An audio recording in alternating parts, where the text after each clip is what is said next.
छोटे कपड़े पहनने वाली सास।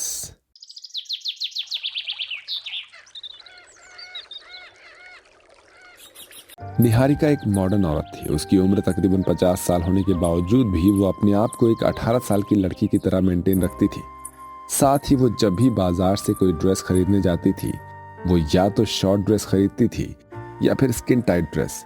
निहारिका को छोटे कपड़े पहनने का बहुत शौक था। अरे भाग्यवान, ये कपड़ा कुछ ज्यादा ही छोटा और टाइट नहीं है। अरे जाइए ना, आपको तो जब देखो बस नुक्स ही निकालना आता है। जब से शादी हुई है तब से आपने आज तक मेरी कभी तारीफ की है जो आज करेंगे? अरे अगर तारीफ करने लायक चीज करोगी तभी तो मैं तारीफ करूंगा। है? अब ऐसे तुम छोटे छोटे कपड़े पहनकर घूमोगी तो कौन भला तारीफ करेगा? अच्छा, आपका मतलब ये है कि मेरे को कपड़े पहनने का ढंग नहीं है? अरे बस कीजिए माँ पिताजी, जब देखो चूहे बिल्ली की तरह बस दोनों लड़ते ही रहते हो आप लोग। अरे बेटा, मैं कहाँ कुछ कह रही हूँ, तेरे पिताजी ही तो ये बोल रहे हैं। हाँ भाग्यवान, इसमें भी मेरी ही गलती है। अरे माफ कर दो मुझे, इस ड्रेस में बहुत सुंदर लग रही हो। अब ठीक है? ठीक है ठीक है, अब ज्यादा मुंह बनाने की जरूरत नहीं है। ऐसा कहकर निहारिका शॉपिंग के लिए निकल जाती है और घंटों शॉपिंग करने के बाद वो दोबारा से अपने घर जाने के लिए अपने मोबाइल से कैब बुक करती है। कुछ समय बाद वहां पर कैब आकर रुकती है। आंटी जी, आपने कैब बुक किया था? एक्सक्यूज मी, क्या मैं आपको आंटी दिखाई देती हूँ? खबरदार, तुमने मुझे आंटी कहा तो। सॉरी मिस, वैसे आप कहाँ जाएंगे? यही बस अमन विहार। ओके ब्यूटीफुल लेडी, प्लीज आप मेरे कैब में आकर बैठ जाइए। Why not, handsome boy? ऐसा कहकर निहारिका कैब में बैठ जाती है। कुछ समय बाद निहारिका अपने डेस्टिनेशन पर पहुंच जाती है और कहती है, बाय हैंडसम, मैंने पेमेंट ऑनलाइन कर दिया है, आप चेक कर लेना। Yes beautiful lady, why not. इसके बाद निहारिका वहां से चली जाती है और उसके जाने के बाद वो कैब ड्राइवर अपने आप से कहता है, हे भगवान, पता नहीं ये कैसा कलयुग आ गया है। हा? कल तक तो ये पहनावा लड़कियों तक ही था, लेकिन देखिए आज इन जैसी बुढ़ियों ने भी ये पहनना शुरू कर दिया है। इस बुढ़िया के दोनों पैर कब्र में हैं, लेकिन इसकी मॉडर्निटी नहीं छूट रही है। ऐसा कहकर वो ड्राइवर वहां से चला जाता है। वहीं निहारिका अपने घर पहुंचती है, जहां पहले से ही उसका बेटा विवेक उसका इंतजार कर रहा होता है। माँ पिताजी, अगर आप दोनों थोड़ा सा फ्री हैं तो क्या मैं आप लोगों से थोड़ी बातचीत कर सकता हूँ? हाँ हाँ बेटा, बोलना, क्या बात है? दरअसल माँ पिताजी, बात ऐसी है ना कि मैं एक लड़की से बहुत प्यार करता हूँ। अरे बेटा, तो इसमें घबराने वाली क्या बात है? क्या नाम है मेरी होने वाली बहू का? जी, उसका नाम खुशबू है। वो बहुत ही संस्कारी है। बहुत ही अच्छा है बेटा ये तो। फिर ठीक है, कल ही हम तेरे रिश्ते की बात करने उनके घर पर जाएंगे। हाँ हाँ बेटा, तुम्हारी माँ बिल्कुल ठीक कह रही है। उनके घर वालों को पहले ही सूचित कर देना। और हाँ निहारिका, तुम थोड़ा तहजीब वाले कपड़े पहन लेना। तुम अपने बेटे के लिए बहू देखने जा रही हो। ठीक है, तुम ऐसे ताने मारना बंद करो मुझे। लेकिन निहारिका किसी की कहाँ सुनने वाली थी। अगले दिन निहारिका का पूरा परिवार खुशबू के घर जाता है और रिश्ते की बात करते हैं। दोनों परिवारों को ये रिश्ता मंजूर होता है और कुछ ही दिनों में विवेक और खुशबू की एक दूसरे से शादी हो जाती है और खुशबू बहू बनकर विवेक के घर आ जाती है। आओ बहू, तुम्हारा स्वागत है तुम्हारे इस नए घर में। जी माँ जी। वो तो ठीक है माँ जी, लेकिन ये आपने क्या पहन रखा है? मेरी सास तो बिल्कुल ही बेशर्म है। मेरे को देखने के समय भी इतने मॉडर्न शॉर्ट ड्रेस पहन के आई हुई थी, और अभी भी देखो इनके ड्रेस, इनके अंदर तो शर्म नाम की कोई चीज ही नहीं बची। क्या सोचने लगी बहू? कुछ नहीं माँ जी। देख बहू, अब से इस घर को तुझे ही संभालना है। और हाँ, मैं बता दूं कि शाम को तेरी मुंह दिखाई है। शाम तक सारे मेहमान आएंगे, तो इसलिए तू अभी जाकर थोड़ा आराम कर ले। ठीक है माँ जी, जैसा आप कहें।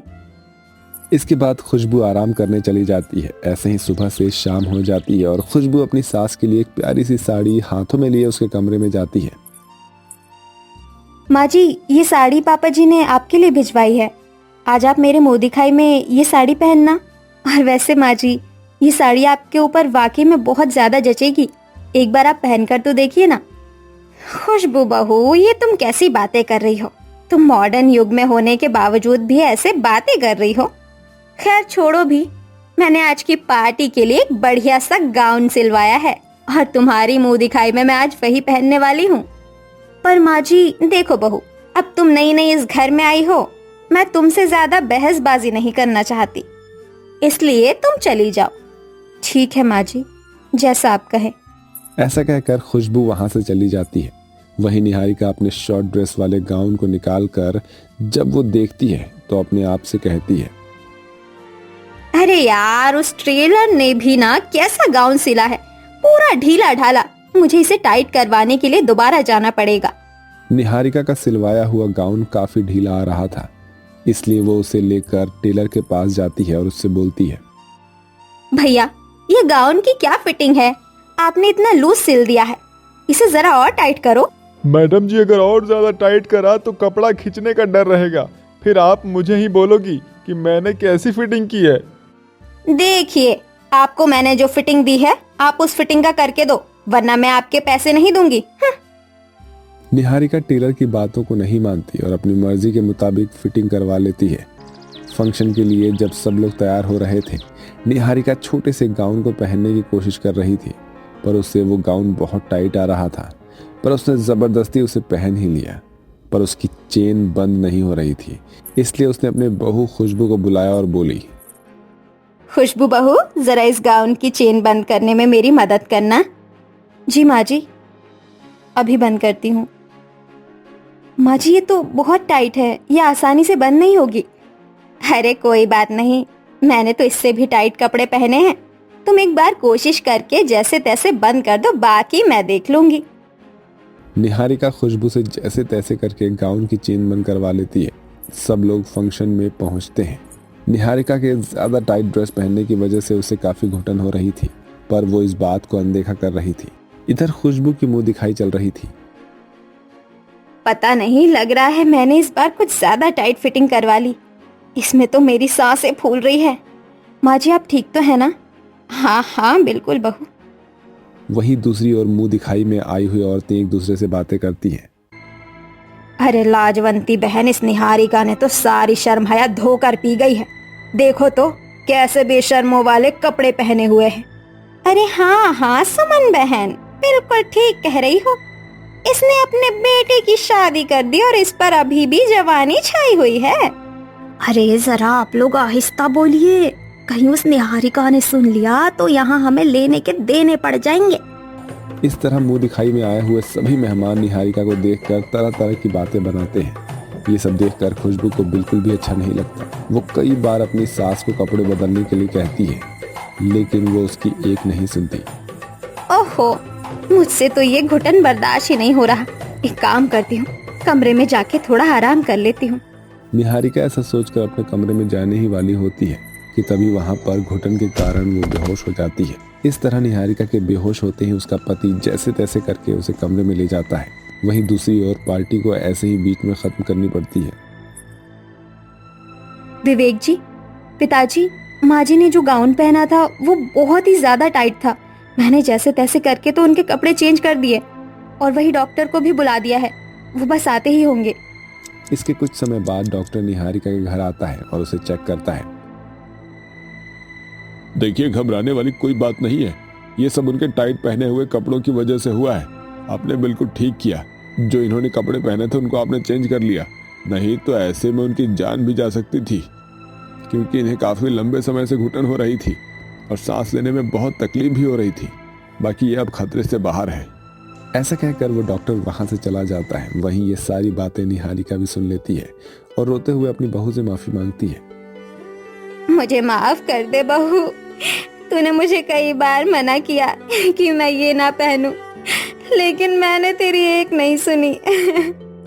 तूने बार बार पार्टी में भी मुझे चेंज करने के लिए बोला, लेकिन फिर भी तेरी नहीं सुनी।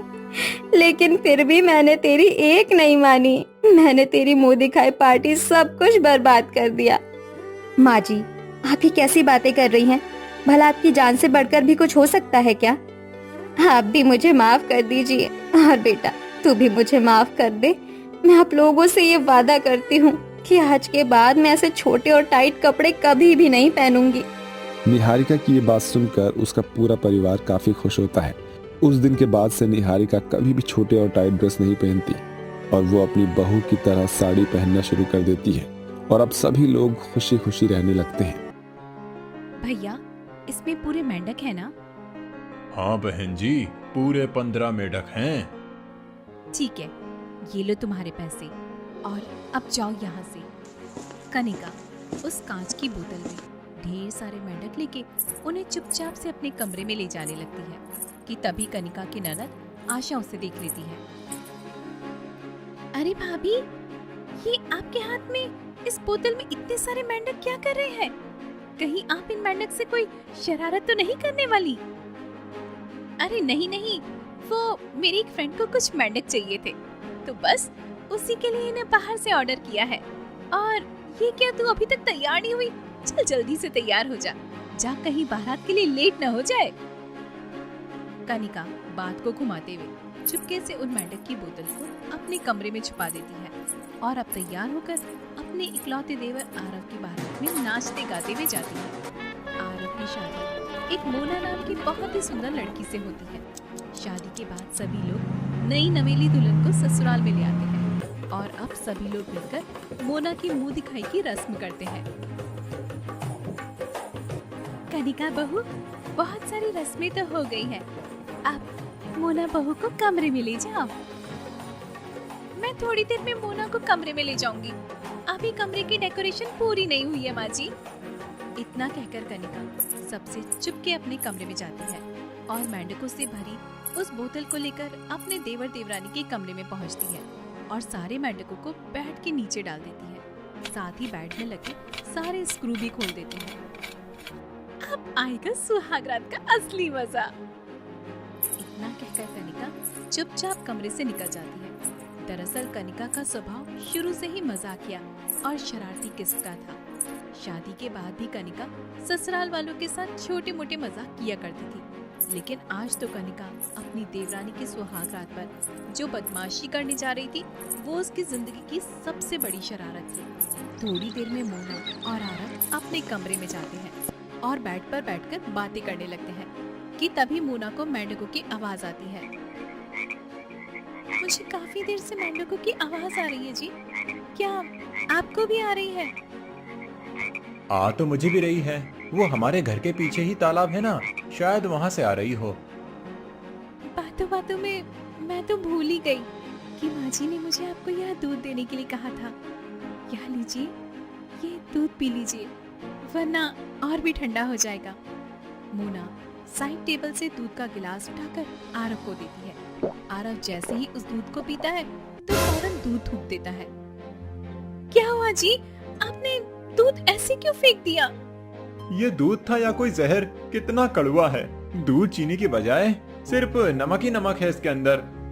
क्या नमक? लेकिन भला कोई दूध में नमक क्यों डालेगा? लगता है जिसने दूध गर्म किया उसने गलती से शुगर पाउडर की जगह इसमें नमक डाल दिया होगा। कोई बात नहीं जी, आप इसे रहने दीजिए, आप ही पानी पी लीजिए। आरव पानी पीकर थोड़ा रिलैक्स होता है, जिसके बाद अब दोनों फिर से बातें करने लगते हैं। जैसे जैसे रात गहरी होती है वैसे वैसे आरव और मोना धीरे धीरे रोमांटिक होने लगते हैं। आरव मोना के करीब जाने ही वाला होता है कि तभी फिर से मोना को मेंढकों की आवाज आती है।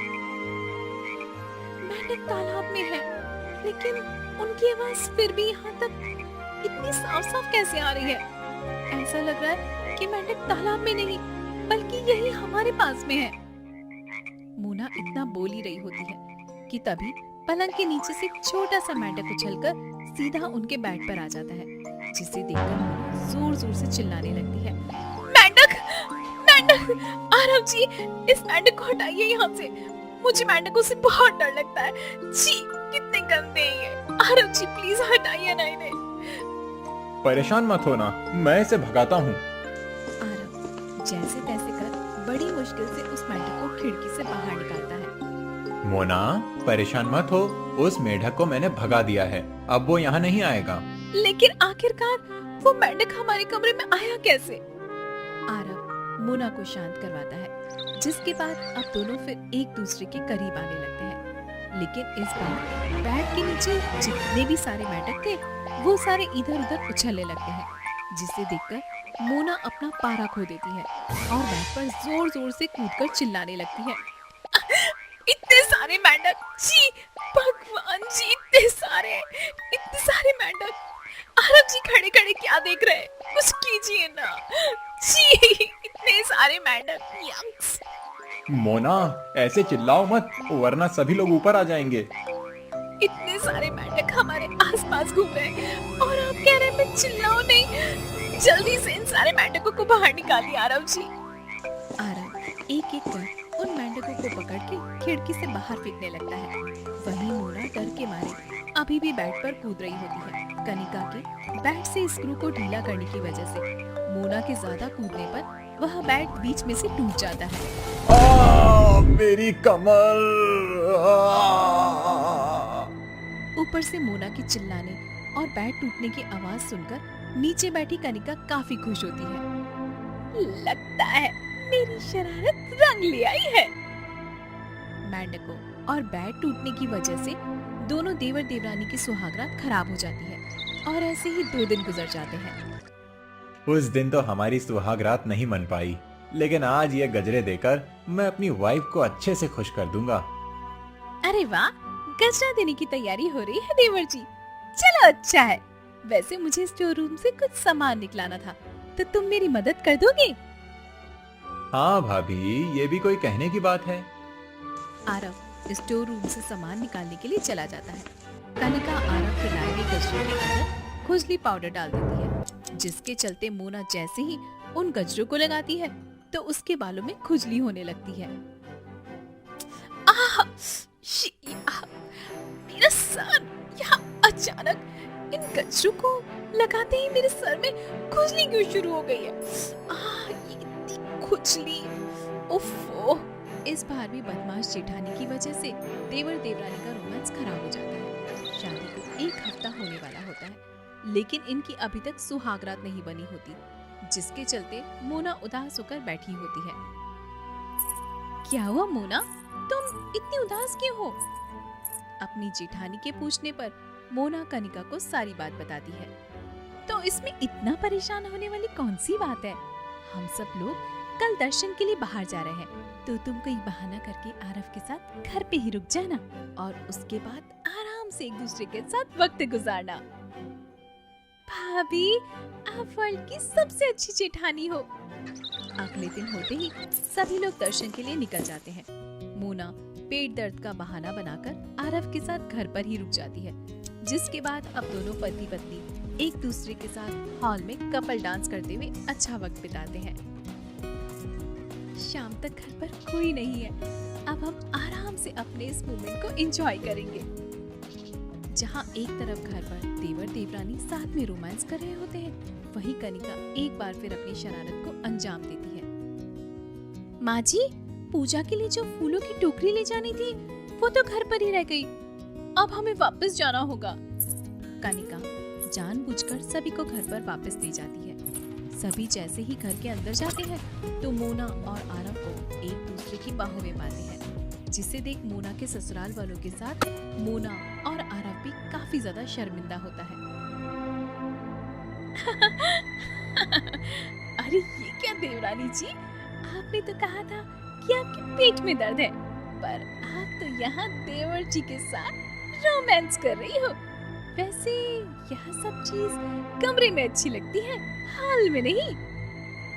सबके सामने अपनी इस तरह बेइज्जती होता देख मोना रोते हुए अपने कमरे में चली जाती है और ऐसे ही पूरा दिन गुजर जाता है। लेकिन मोना अपने कमरे में ही बैठकर रो रही होती है। ज्यादा रोने की वजह से मोना की तबीयत खराब हो जाती है। वहीं कनिका को जैसे ही यह बात पता चलती है तो उसे मोना के लिए काफी बुरा लगता है। मैंने मजाक में सच में मोना को बहुत दुखी कर दिया। मेरी वजह से उसकी तबीयत भी खराब हो गई। कनिका मोना से माफी मांगने के लिए उसके कमरे में जाती है। मैं जानती हूँ कि तुम मेरी शक्ल भी नहीं देखना चाहती, लेकिन मैं सिर्फ तुम्हारे साथ मजाक कर रही थी। मुझे नहीं पता था कि मेरे इस मजाक की वजह से तुम्हें इतना बुरा लग जाएगा। I am really sorry. मेरी वजह से तुम दोनों को इतना शर्मिंदा होना पड़ा। और उस दिन तुम्हारे साथ सुहाग रात में जो कुछ भी हुआ वो सब मेरी ही वजह से हुआ था। और वो कचरे वाली हरकत भी मैंने ही की थी। और तुम चाहो तो माँ जी को सब कुछ बता सकती हो। मैं सच में बहुत शर्मिंदा हूँ मोना।